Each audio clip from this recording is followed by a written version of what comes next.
Those are all three are good cases. I've got one that's closed in December that was about 70,000.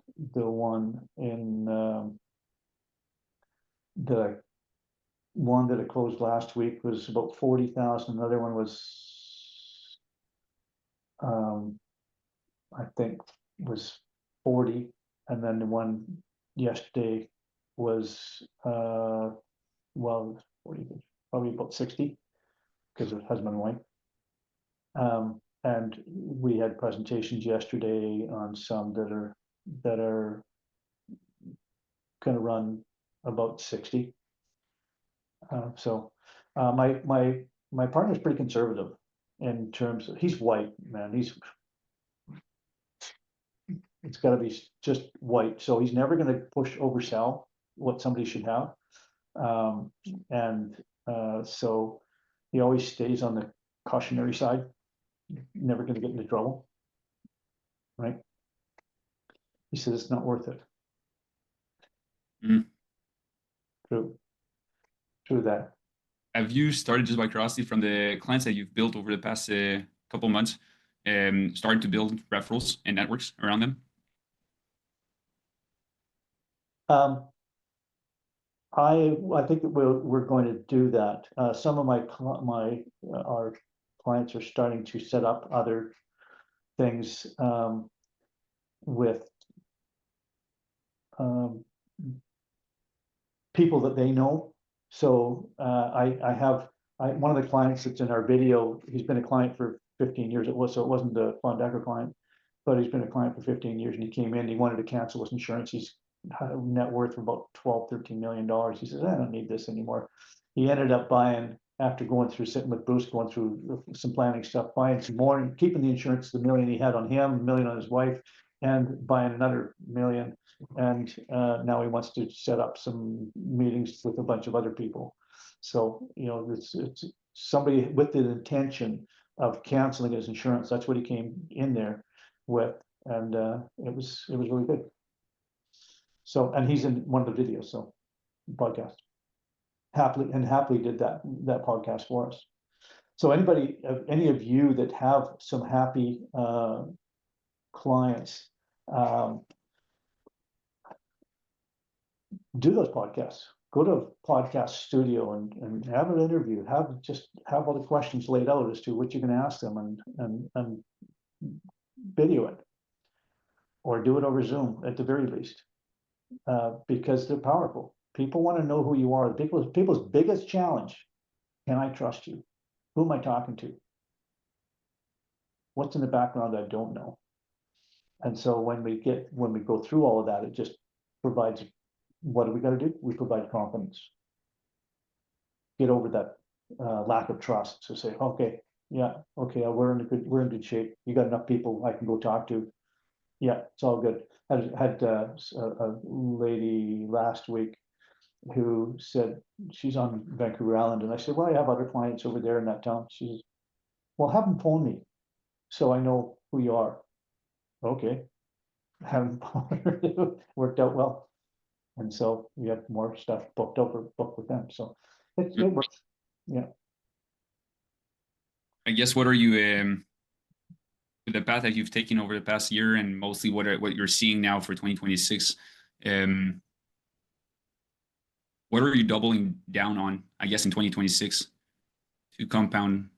Well, to upgrade to premium was the best thing we could do, because we don't have time to deal with the tire kickers. Guys that not sure, could be, maybe can't afford it. These guys need it, and we're clear on the realities that the more wealth they got, the more they need it, and so it becomes really simple. And what else would you do? I mean, if you can find something better, let me know, because there isn't anything out there.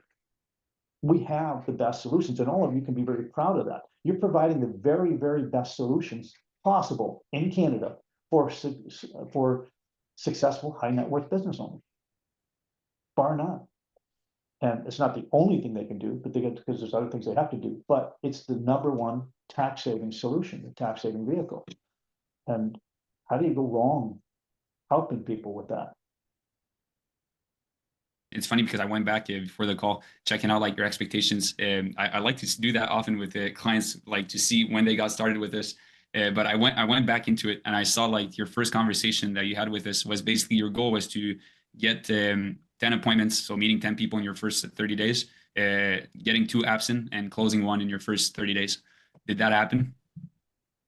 Um, you're asking me to go back 9 months. It probably did. I think that we had some things come together. If it didn't come, then it was close because I've always felt good and right about this. And I think what happens over time as we develop our understanding from the beginning there is we get clearer on that scripting and clearer on the processes. And you guys have done a good job of putting together that script for those introductions. It is very effective in how it works with people. It resonates with people. It's very direct, yet and to the point, yet not offensive. And I think that people are well prepared for what we're about to go into, and that's what I like. You don't have to sit there and dance around it and talk all about the weather. Because I'm guessing the tell me if I'm wrong, but I'm guessing your sales process must have been really different from getting referrals from accountants and people coming in, rather than once you got started with this with a cold market that people don't know you and jump on calls and gets in front of you guys. Is that right? Oh, totally. I mean, how often do you get somebody that jumps in? And I was always astounded at how free people share all of their information. They pour it all out on you. When they don't know us from Adam, but it just boom, yeah, we got this much retained earnings, we got this much earnings, and they got this, and my wife was working, all the information. It's so shared so freely. So there's a high level of trust that comes in very quickly and it shows from what you set up there and how we receive that and how we meet that. Um, I appreciate the amount of information that people give us right off the top. So I guess like what have you like from the first step that you got, like if you walk me through, I guess through your sales process, but like from the first time when you got started with this, and now today, like 9 months later, I guess what like if you okay, let me ask you this: if you were to restart to that month 1, is there anything you would do different into your process? Well, I was doing all of the calls when we started, and I would bring my business partner in on appropriate ones because he only wants to deal with high net worth or ultra high net worth business owners, right? So I went, okay, well, I'll deal with them and I'll get all the information and when it's appropriate and we think that there's going to be some reorgs and they're genuinely interested in, I'll bring them in when it's the right time.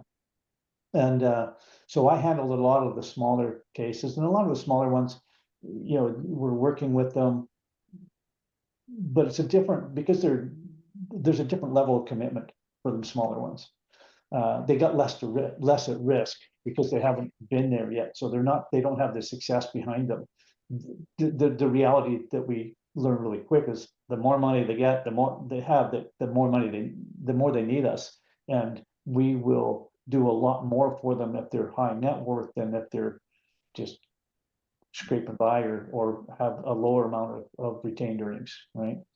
Hmm. Uh, so, and that becomes very apparent in the effectiveness of what we do. I mean, people they're on the calls here, you've had experiences with people that, they may have 10, 15, $20,000 of retained earnings, or maybe 50,000. Well, they have a different level of commitment to solving a problem or a smaller problem than the guy that's got $100,000 or $200,000 of retained earnings every year. He's Just want to ask you, I'd like to ask that question, but what can we wish to Simon in 2026? I